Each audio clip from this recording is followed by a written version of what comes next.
Hi, welcome back to the Dark Pixel Podcast. My name is Mike. My name is Landon. I'm Kason. It's going to be a short one for you guys today. We have Two three reasons. whole topics. One, slow news week. Two, no one asked us questions this week. We had to dig into weeks previous. So, you guys don't want to know our thoughts? We're not going to give them to you. You get like a 25-minute podcast this week. It's like your fault. We should do a podcast in protest where we don't say anything and just have our mouths taped A for silence. an hour. Yeah, tape our Like that mouths. guy who stares at the camera for like, Oh, gosh. 2 hours. I don't think I can do that. Maybe half an hour. One thing we wanted to... it's not really a news sort of topic, but something we wanted to talk about is the user Metacritic scores for Breath of the Wild. And actually, in addition to that, just a lot of people who have, during our live streams and elsewhere in our reviews and stuff, been talking about whether or not Breath of the Wild deserves the really high praise and the high scores it's been getting critically from the major reviewers. Mostly people who have not played the game. But. Yeah, so we'll talk about that a bit, and then we had a question. I forgot to write the name down. Somebody was asking us, so hopefully, whoever you are, you're going to hear it now. Somebody was asking us about Persona 5, wanting to know an update on Landon and Kason's thoughts on it since they had played it. Landon's mostly been the one playing it. So we'll give you that as a real quick thing. And then Mr. Ultimate, the one question that we got from this week is if you could have any video game protagonist's hair, whose would you choose? That's great. Okay, so I guess it shouldn't be that surprising that people are reacting as strongly as they are to the fact that Breath of the Wild is the fourth highest rated game of all time. Right. It's bound to cause some buzz, I guess. When was the last time we had a game break into that? I would think Grand it's Theft Auto Mario 5 got really high reviews. Was that in the top 4? On Metacritic, I don't know. On OpenCritic, GTA 5 is like the second highest. It was the highest before Breath of the Wild. It was the highest before Breath of the Wild. So it's... that was 2014, I think, a couple years ago. Yeah. So maybe GTA 5, and then maybe before that, it would have been like Mario Galaxy or something. Yeah. Right, that is Galaxy 2 super is high. pretty high. They're 97 on... yeah. So they're super high on Metacritic. 97. Is that a perfect game? Are people getting upset that? Well, that has an 8.3 user score as well, so that's significantly lower. Oh, it is a bit lower, huh? Than, but I don't think it has as many to see negative user scores reviews. that are high. Because you always get people that are upset about whatever thing and rate it a 0. Yeah. Anyways, I know that it might seem like, Tony Hawk Pro Skater 2. Why are you... That's right. That was the highest rated. Behind Ocarina of Time was 99. Then Grand Theft Auto 4 is number 3.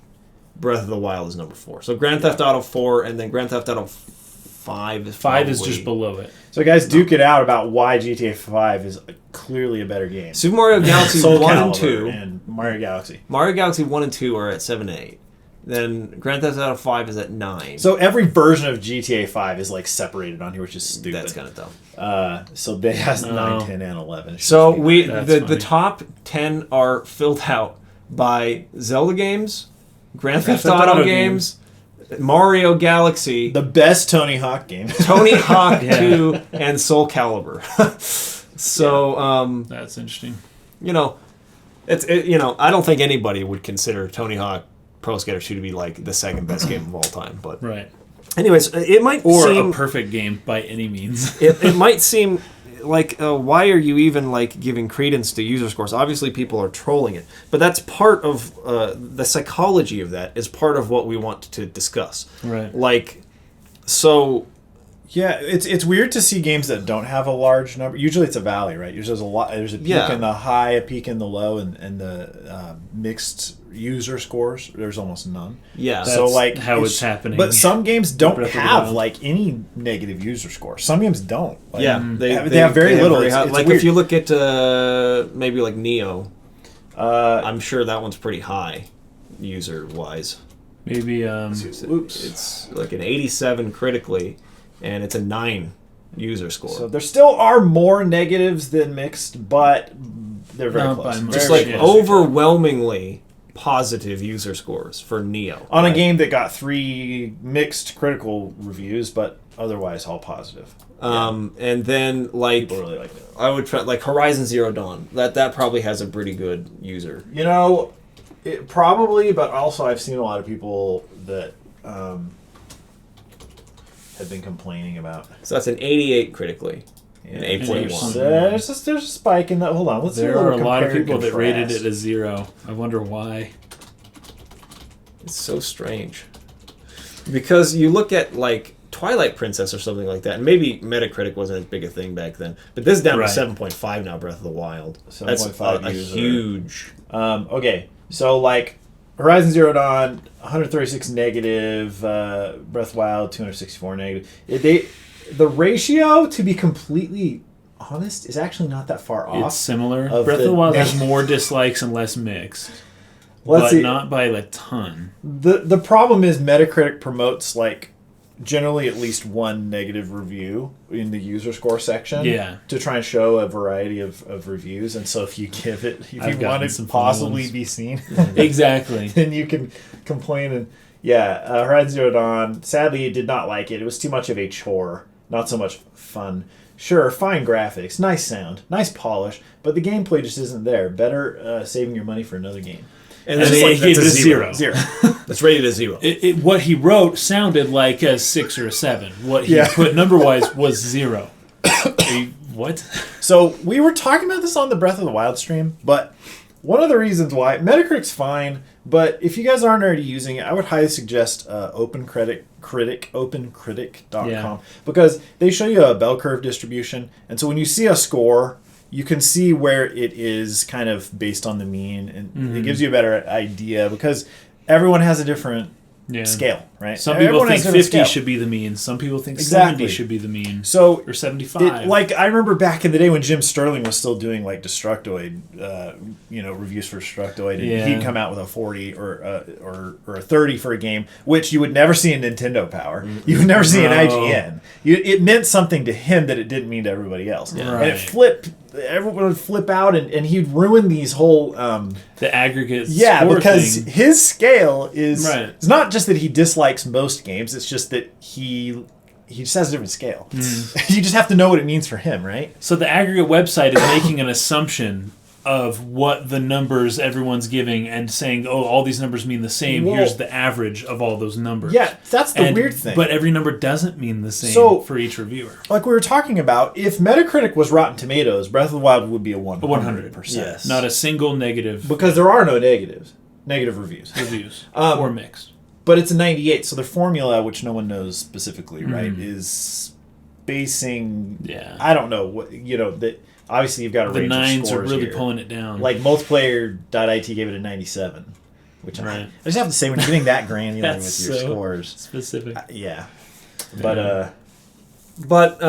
I think the most interesting thing of all of this, because I mean every game is going to have people that come in to give it zeros because they just want to pull the score down, for whatever reason. They're have trolling. Some weird. They have brand loyalty to a rival company or whatever. But what I've noticed, people who are not trolls, people in our own comment section, asking us, do you think it's only rated this high because it's a Zelda game? That seems to be like that's been a question I've heard, or people making that statement. It's only rated this high because it's a Zelda game, because Zelda's in the title. That's the only reason. If it were titled anything else, it would be an 80 or something. Yeah. And I just have to say, no. I disagree. The simple answer to that question is no. And I know that in a large way is subjective, but what I've been noticing is that the people who are making these kinds of statements or who are asking these kinds of questions are people who have not actually played it. So, if you... And the people who have actually played the game are giving it overwhelming praise. Right. And people who haven't are just saying, oh, that can't be true. That can't be the case. Yeah. They know somehow through some psychological, psychopathic, method they can tell that this game is not as good as everyone is saying it is who actually played it. Yeah. If that were the case, here's the reason why you can very easily say this is not what is going on here. Triforce Heroes, 73. 73. Zelda in the title. Almost, The Legend of Zelda. Legend of Zelda, Triforce Heroes, 73. Almost as many by mixed critics. reviews as positive, and there Yeah. are negative reviews of this game. Now, when you look at the user scores, no one cares. Higher user score than critic score.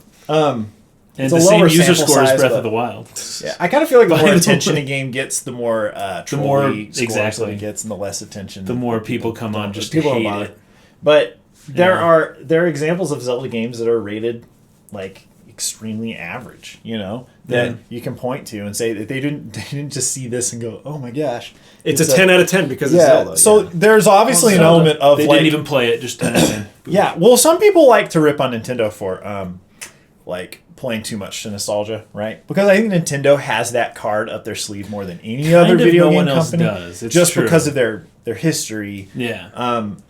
Other companies are starting to get there, right? You're seeing like Naughty Dog can come out with a Crash Bandicoot collection, and Right. there's people that are like really clamoring for that.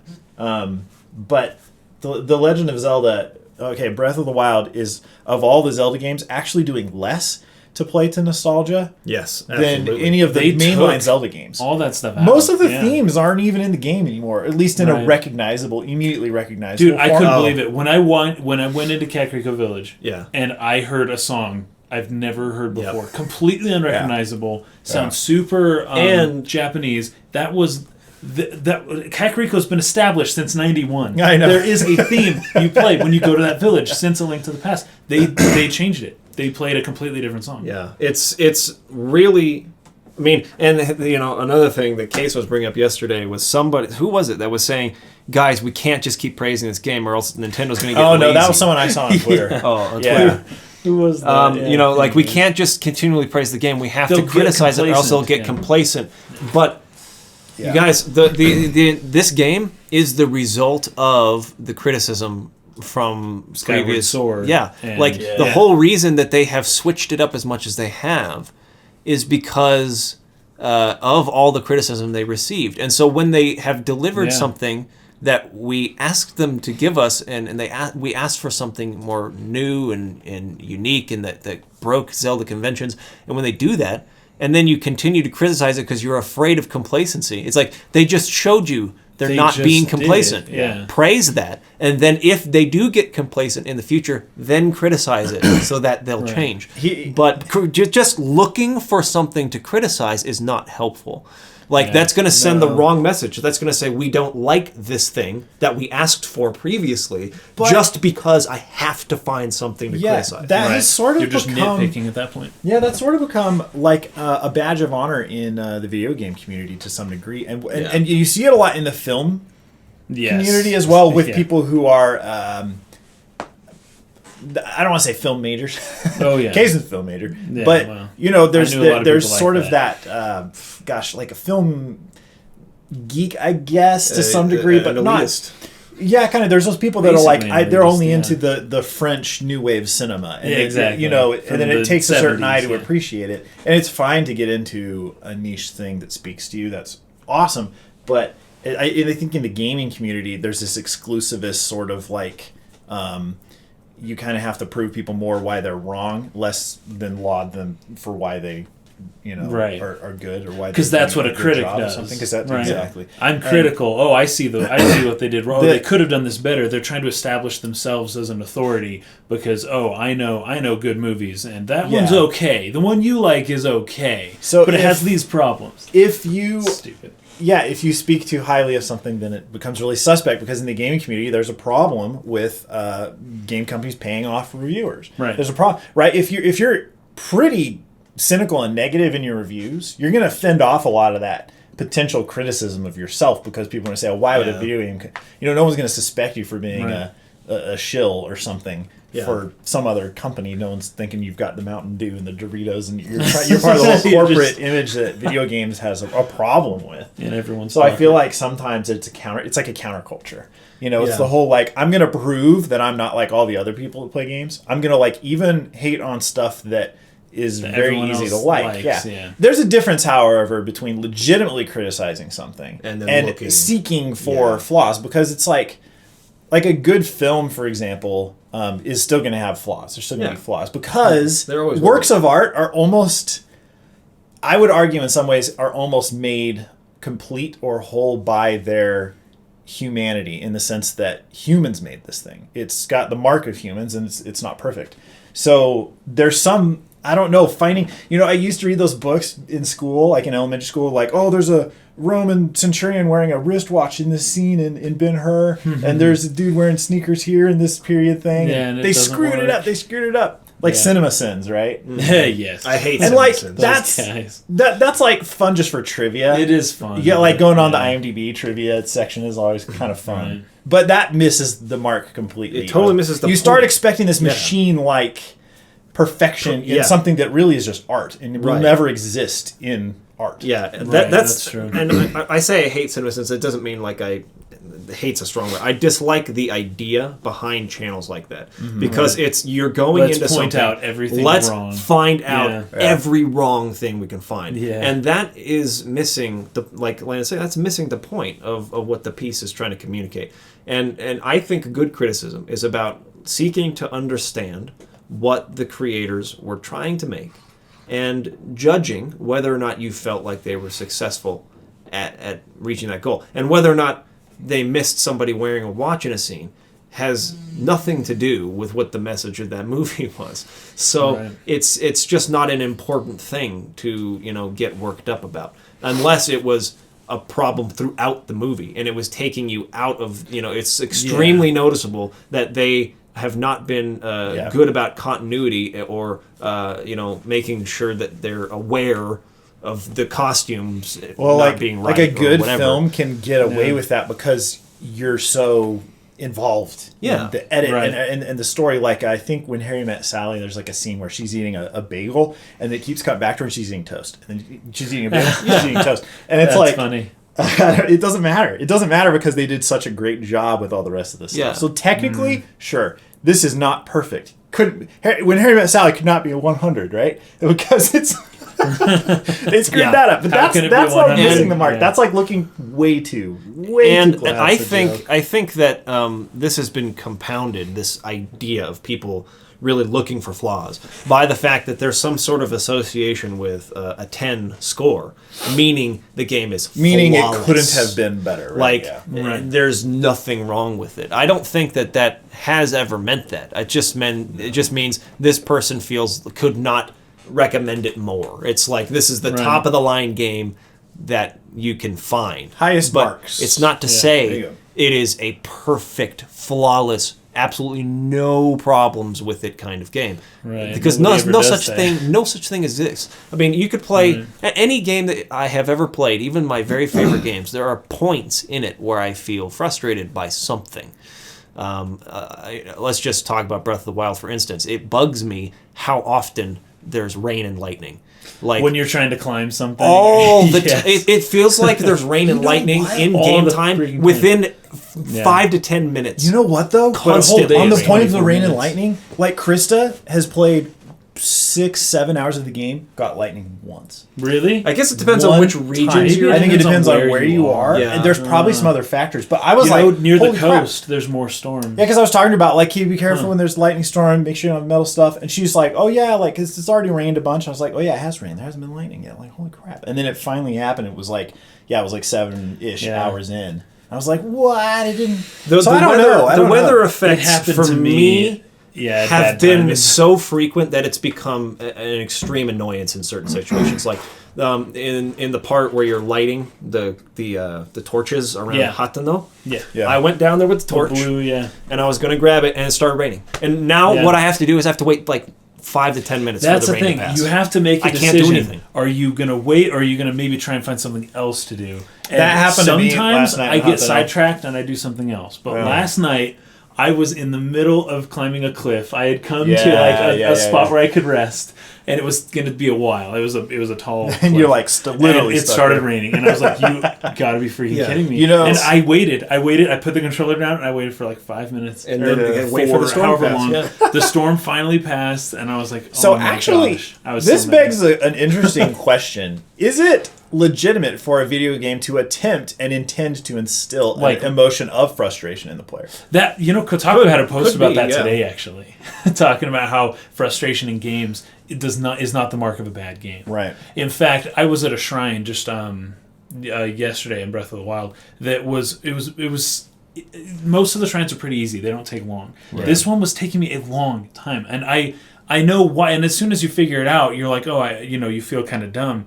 But at the same time, there's a greater sense of accomplishment there, and I don't feel like it was bad game design. Yeah. Sometimes the frustration can come from bad game design, and it's warranted and it sucks. But sometimes the frustration is meant to be there as kind of like you need to step outside of the box. You're thinking about approaching this prodding wrong. you Exactly. And as you learn to think outside the box, as you continue to play the game, you realize that this is not a normal game. Yeah. And without those frustrations early on of them forcing you outside of your comfort zone, you never would have learned to think that way in the world of the game. I feel that way very much so about it kind of goes both ways. The Souls games in Neo. Like they force you out of your comfort zone in combat to try different things, and then you get better. You become more skilled. Yeah. So the frustration is part of the game design, certainly. I do like that the rain makes cliffs harder to climb, or that it puts out fire. Like, I like that. And sometimes it rains. I just wish it just sucks. It wasn't every 5 to 10 minutes. It just feels like it's always at the worst time. Like, if it happened... It must just be in a place that rains more, I've explored the whole map now, so I've got it all unlocked. So I've been all over. Yeah. But... I'm talking about, like, Hateno or the coast areas, I noticed it rains more in Kakariko as well. For me, it rains a ton in Hyrule Field, too. Like, just the central Hyrule Field. Anyways, this is not something that can be... it might depend on your experience and what you're doing and where you're spending your time.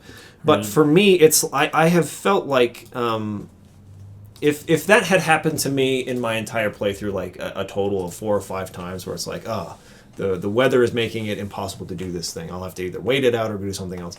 I would have been fine. But I would say it's been like more than a dozen times in not a full playthrough of the game so far. That's been impeded by weather. That hasn't happened to me quite yet. I've been impeded trying to climb once, probably in about, for me, maybe 7 hours on this on my current Switch. Yeah. But it was like I was trying to get somewhere kind of ridiculous. I should have been able to get to it quicker if I probably had prepared properly for it. But I was trying this like ridiculous way to try and scale this huge thing. I got halfway through and it started raining. And I was like, "Fetch it, I'll come back." Here's the question: since this game, you literally can go anywhere and basically do whatever you want. Yeah. In life, I have noticed sometimes when you see something that appears to be a shortcut, and you go there and you realize that it ends up taking way longer than if you just followed the path. That happens in this game quite often. I approached where it's like, I can get there by just cutting straight across, and then it's like, no, that's actually way harder and will take way longer. Krista was watching me play, rain, and then you're screwed. Yeah, I got to a shrine, and she's like, "Oh, where'd you find that shrine?" I was like, "You've already done this one. Like, you've already been this shrine." She's like, "What?" She's like, "Oh my gosh, you're right." But she took like a path, and I had climbed this ridiculous thing. That's funny. And I was like, "Holy crap! Oh, that's where I am." Oh, okay. Exploring the game is totally different when you have the map for your region revealed versus not. Yeah. When you don't, all of a sudden you're like, "Crap! How do we get over there?" Yeah. Gonna try this. It bothers me once I get into an area that I don't have the tower for, and I see the map and it's just blue and I'm like, I've got to get to that tower. I gotta figure priority out. number one, get to the freaking tower. And I think that's the reason why I prioritized that first over everything else in the game. My first goal of the game was I'm going to unlock the map. Yeah, get the whole map. When you played Skyrim, you kind of prioritized I did the same finding thing. all the little discoverable. I was like, I gotta be able to know where things are. Right. That's kind of how I play open world games. Good. And so that's what I do first. Now that I've done that, get your map and compass. Then I start going for story stuff next. And so that kind of leads into my second real criticism of the game. I mean, because I mentioned in the in the review in progress. Yeah. How like it annoys me how things break really fast. Right. Yeah. I wish it was a little bit less. That's a smaller That's part of criticism. them forcing you out of your comfort zone, though, honestly. And I would say that's more or less just a choice they made. I don't think there's a right or wrong answer to that. I personally would have made them last a little longer than they do, but that's not something I'm going to like, fetch this game because of this. You know what I mean? But one thing that I will legitimately criticize now that I've seen a lot of the story is voice acting is just not. I suspect not. that the voice actor or the voice director it. was directing them like really slow paced. Yeah. Like it's like it's almost like they lit some incense in the studio and they all freaking meditated. Yeah. Beforehand, they got super chill. Everyone was just like, everyone, all right, guys. But that's All right. It's so Yeah, bad let's do because this. there are certain scenes where Zelda in particular is supposed to be emoting very powerfully, and it's just absolutely like 100 levels underneath where it needs to be, the voice performance. Yeah. It's just, it does not match at all. There are characters whose voices do not match the character at all. In fact, I'd say almost every totally the wrong casting. voice I hear Yeah. is like, okay, that doesn't quite fit. And Like every time. like that already, just in and of itself, diminishes what I think could be considered, especially by people who aren't going to play the game and get into it, people who are going to look for firepower to shoot at the game and tear holes into it, is a pretty derivative story. We've already kind of explored this in Zelda before, right? So, like, that in and of itself, I would say, is probably my biggest criticism, is that from the trailers, they picked out, and everyone does this. Yeah, everyone does this because you're selling a product. You want to show the best that you have. They pick out all of these moments, and they were so beautiful. The trailers were so beautifully constructed that it made me feel like this is going to have a really heavy emphasis on story and a really powerful emotion, a very character-driven thing. And it's just not at all. So that was very much a disappointment to me. However, now that I've said all of that, this is still one of the best games I think I've ever played. Yeah, I was going to say, one of my favorite things this game does, going really back to the exploration we were just talking about. So I love that the map comes kind of regions are named. But as you go through Even towns, minutely, if you like, zoom it all the way, you'll see the inn and the whatever, the things that you run across. But really, for the most part, they leave the map annotating up to you. You have 100 potential symbols that you can place anywhere on the map. Yeah. You have 5 symbols that will show up on your radar, your mini map, right? Which is useful if you're trying to navigate somewhere. But yeah, if you found something and it's like, this is weird, I'm going to stamp it, I'm going to come back. You have 100 of those. So as opposed to what Skyrim did, where it was like, they had done all that for you. They'd come up with all the symbols and what they all should represent, and then like, as you discover things, they're just going to be there. So by the end of the game in Skyrim, if you zoom out on the map, it's just ridiculous. It's just freaking like, like things. It's too much. It's overload. It's great as you're progressing in the game, but once you leave an area and then like come back to it, then you're like, okay, freaking heck. I know there was a cave around here somewhere that I wanted to come back to. Was it this one? Was it this one? Or the Dwemer Towers or that sort of thing. In this game, it's like I've run across several things where it's like, I don't think I have what I need right now. I'm starring this. I'm putting a leaf on or whatever. I'm going to come back later, and you're customizing it, which I think is indicative of like what appears to be the intention of the entire experience is to have it be as player-driven as possible. So, like, you're creating the map as you go. Yeah. Not just discovering areas and you get up there and an eagle sound goes and then you see where everything is. You can see where things are named or whatever, so which could give you a hint.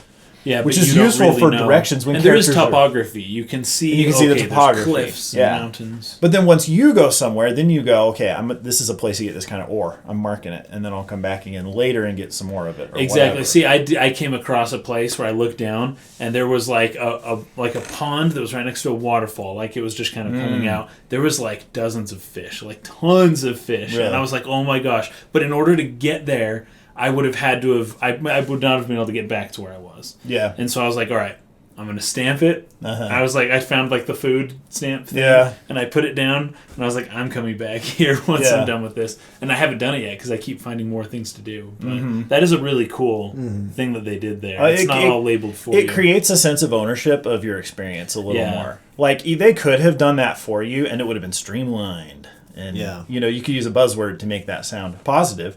alternatively, you could spin it to make it also sound positive, like I'm saying, where it's like you get to customize your experience, which is like, dudes, it's a freaking like art form. It's something that is very up to interpretation. I would believe somebody playing this game and maybe not enjoying themselves for a variety of reasons. Oh, absolutely. A variety. There's all kinds of reasons to not. Yeah. But you can't eliminate those absolutely. And I think this game's done a pretty good job of creating something that you feel ownership of your experience. You feel ownership of why you did what you did, where you went, and the order you did things in, which is really interesting. And that's what I love about Skyrim. Skyrim, to me at least, was more about exploration. It's I wonder if there's a cave up there. And you go out there, and then there was, and then you go in the cave, and then it just leads you down a rabbit hole. And this is this is the first game that I've played since then that I've gotten that same kind of sense of like, I just want to look for stuff. I just want to like see what's around. So Skyrim kept me occupied for about a month and a half of that sort of thing. After a while, I was like, fetch, I feel like I've seen everything. So we'll see, at what point this game hits that as well. But if a game can keep me captivated for a month, I don't know if you can ask for much more than that. Yeah, that's pretty great. That's crazy. I can't believe it's been several weeks now, and I am still just every day playing that game, and I'm not that far. And I think it's awesome. I think that when we're talking about kind of what I mentioned earlier, what I think good criticism is what was the game really setting out to do? And to me, like the title of the game being Breath of the Wild, it's pretty obvious that the main sort of like point of this game was giving you the experience of just being out in the wilderness, and totally. That of all the things in the game is nailed. It is absolutely nailed. I can't tell you how many times I'm playing and I'm climbing somewhere and I just stop to move the camera around slowly and survey what's around me. It's a very beautifully, very well realized, beautifully constructed and well realized world. And I think that all of the gameplay elements here work towards that central goal of giving you a feeling of being out in the wild, surviving in the wilderness and making your way through it. Yeah. That is what they wanted to do, and they have done it very, very, very well. Yeah. So execution, it makes sense to me that anybody who plays this and loves that experience is going to rate this game a 10. I wouldn't rate it a 10 because story is a very high focus for me. But I'm also not going to come to somebody and say, how dare you give this game a 10 out of 10. It does not deserve it because I don't think it does. I think it's such a pointless exercise to try and like have an argument about whether or not a game deserves a certain score. Like, it deserves whatever score it gets because those people believed it was that good. And they had that kind of great positive experience with it when they played it, and that's the rating they give it. You get to decide for yourself whether or not it's something that you would enjoy by looking at their reviews, by watching gameplay, and deciding whether it's something you like. And if you don't like it, if you're not interested in it, then that's perfectly fine. Like, play something else. But then coming into someone else's circle of people, a community of people who are enjoying this, and trying to tell them all that they are wrong, they shouldn't be enjoying it, is just it baffles me why people find that useful in any way as a thing to do. Because like I said, as I've played it and as I've experienced what they were really going for, it is so much fun to play. And I feel kind of the same about Neo. I had just a ton playing Neo. I didn't enjoy the story of Neo. I don't particularly enjoy the story of Breath of the Wild, but I still have a ton of fun playing them, and I can totally understand that's what a game is. Why somebody else would be like, yeah, this is one of the greatest games I've ever played. So, I don't know. I think just reaching some level where you're able to step out of yourself for 1 second and look at something from someone else's perspective is really important and would lead to a lot of pointless arguments and negativity being just totally avoided online. Yep. I think a lot of people in general don't like... I mean, Nintendo's consoles haven't sold well lately, and the Wii U was widely hated by a lot of people. No one wanted to buy it, no one wanted to play it. And here's the Switch, and people already have their PS4, they already have their Xbox One, they already have what they want, and here comes possibly the highest rated game in a long time comes along, and it's for that system that they don't like, that they don't have, that they don't like, and it's like exactly, and it's like, oh my gosh, it's a $300 system. The game's $360 to play the what is considered widely by critics to be the best game to come out in a very long time, and it costs $360. I understand why you'd be upset about that, and you would convince yourself in your mind that it's not as good as they say it is. Nintendo paid them off or something, just so that you can be okay with not playing it. Personal validation. Exactly. Confirmation bias. And however you do that, fine. But the fact of the matter is that the best game of our generation is on a system that you don't like, and you just have to deal with it. Either get the system or don't, but don't pretend that this isn't the best game of yeah, or even you could say no one can actually define what is the best. We can only look at consensus. So even if you don't consider it to be, it's okay that other people do. Right. It doesn't affect you in any way, whether somebody else considers it. But it's the fact that they're so mad that that's the best game ever. That dang it, that's the best game ever. Freak. $360. We talked about this on the stream on Friday. But humans are bad at actually looking at things quantitatively. We're very good at looking at things qualitatively. We know emotionally how we feel. Yeah. But quantitatively, when you get to rate this thing on a scale of 10, like if you go to the emergency room and they tell you how much what's your pain? Yeah, 1 to 10. And then you have to tell them, the fetch. Yeah, that's really. I don't know. This hurts bad enough to be here, right?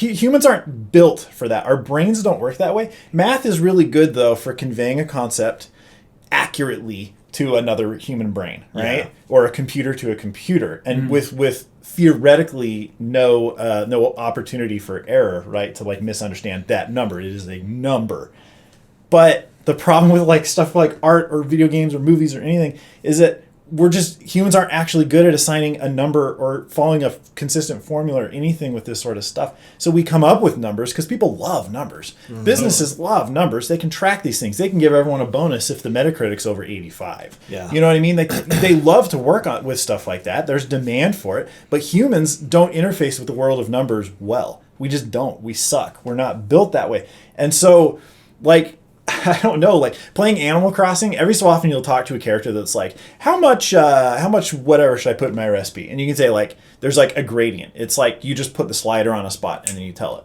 right? About this much. It's analog, it's not digital. Mm-hmm. Humans experience things in an analog nature and not digitally. If you read recipes in real life, they'll try and approximate cups fourth of a cup, or whatever, fourth of a cup. But if you know your grandmother who's an amazing cook and she just feels it, right? She doesn't even use that stuff anymore. Mm-hmm. She's just going, I feel this, I feel that. Humans are really good at feeling that intuition. Mm-hmm. This type of crap, telling somebody this is a 98 or an IGN saying this is a 9.7 is misunderstanding how the human brain even freaking works, because there's demand for numbers, so we'll get you a number, but human brains don't interpret those numbers well. No. We're so bad at it. Yeah. We look at things and then there's different kinds of scales. There's linear scales or logarithmic scales. And someone was saying okay, well, a lot of game scores are on a logarithmic scale because the better something gets, it's sort of the small differences become a bigger deal. Mm-hmm.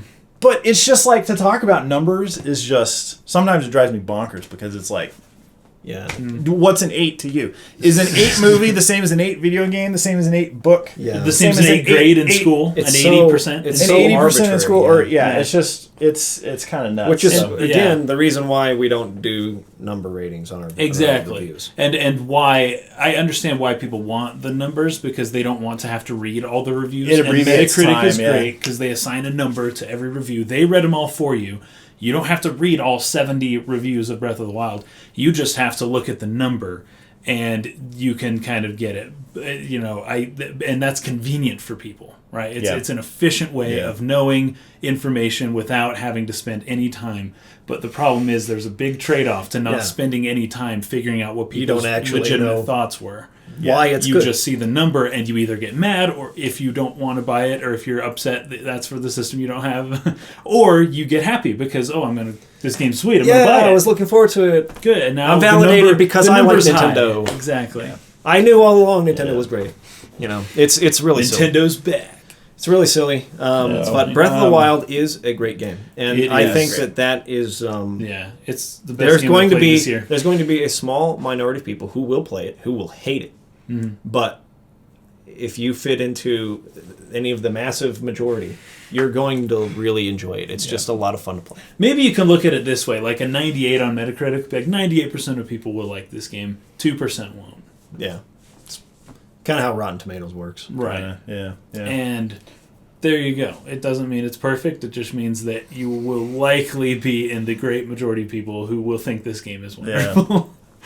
Guys, one of the reasons you should use OpenCritic as well, by the way, over Metacritic is because you can actually choose outlets that you feel like review games in a way that you would tend to agree with. And not that you're just looking for people to confirm your worldview per se, but that you're looking for people who have the same tastes as you. I think there's some value in that. So. Certainly. Absolutely. I think that's why some of you guys are even freaking here listening to this right now. Totally. What if we put up a podcast that got 0 views, dude? Crap. Oh, jeez. Maybe I just said that and nobody is watching. Okay, guys. Breath of the Wild, we can talk about it forever. It's a freaking wonderful game. Yeah. And don't rate it a 0 if you haven't freaking played it. Don't go rate it 0. And if any of you guys listening rated it a 0 for whatever reason, leave a comment. We'll argue in the comments. Okay, so quick update because people have been asking about Persona 5. Still playing Persona 5. Absolutely love this game. And this is a great example of what we were just talking about. It's so different from Breath of the Wild, but I would rate it just as highly. It's amazing from what I've experienced so far. They do so many things well. It's what they're trying to do versus, what Breath of the Wild is trying to do. They're going to be different experiences. Persona 5 might even actually ultimately eat up more of your time. In a crazy sort of way. I don't know, dude. Breath of the Wild's freaking Breath of the Wild. But, okay, Persona 5. There's one thing I wanted to bring up that we've run across so far, and we've talked about it a little amongst ourselves, but it's there's some weird localization challenges in this game. Playing Persona 4, they're in school, you have quizzes and they ask you questions, and you need to retain information for a period of time. You'll be quizzed on it later. Sometimes that was a little bit of Japanese history. Sometimes there were Japanese words in Persona 4, a little bit of that kind of stuff. Persona 5 takes it to another level, though. There are kanji lessons in the game. They're teaching you the difference between two kanji that otherwise appear to be very similar. Pronunciations and how to recognize them. I don't know, localization-wise, I feel like, because Atlas is known for preserving a lot of the original culture in the localization, they'll include kun-san, they'll include senpai and stuff like that in the English still, even though we don't say that ever. We don't say that crap ever. But they keep it in. I wouldn't be too surprised if they essentially kept these kanji lessons in. So, I mean, I'm just so curious to get to that point and see what they end up doing. Because it's possible that, hey guys, get ready. You're going to learn some fetching Japanese kanji in Persona 5. The normal kanji. You're going to learn the thing is the high level kanji. Well, some kanji they know their audience. Missable. If they know their audience, I don't even think that would be a bad. That'd probably be a really cool thing. Like a plus. It's like, oh man, I get to learn Japanese while playing Persona 5. And the rating gets even higher. Right? I'm telling you. I think that they will totally leave that in. Yeah, it's a particular challenge. If they do leave it in the way it is right now, you will have some real Japanese knowledge. Not like you go out and talk to people, but freaking you will know this kanji and the readings for it and the ones that are easily mistaken for it and why they're different kind of thing. It's a little nuts, but so I totally get why they need more time though for localization because there's a lot of little things like that. Yeah, ton in the game, but yeah, pretty cool. So guys, if you're excited for that game, stay excited for it. It's okay. You can stay excited. You have permission to stay hype. It's going to be stay hype. Yep, it's going to be good. All right, last question for Mr. Ultimate. If you could have any video game protagonist's hair, which would you choose? That's actually... It has to be a protagonist, then I don't know. I would choose Felix from Golden Sun. He was not a protagonist in the first game. He's a protagonist of the second game, but he was a character in the first game. I actually remember that character design, for whatever reason, really stuck out to me. It was, what's her name? Jenna. Jenna is the girl from the main party. Her older brother that got lost. Anyways, his design, I remember thinking was like one of the coolest character designs I'd ever seen when I was 12 or whenever I saw that for the first time. And that's actually why I grew my hair out. I started growing my hair out because I thought Felix's hair looked really cool, and I want to have long hair like that. So that's who I would choose. I think his hair looked awesome. Felix from Golden Sun. I I'm gonna just. This isn't a protagonist, but since you said hair, I'm gonna take a loose interpretation of hair, and I'm gonna say I want the freaking eyebrows that Gaybora has.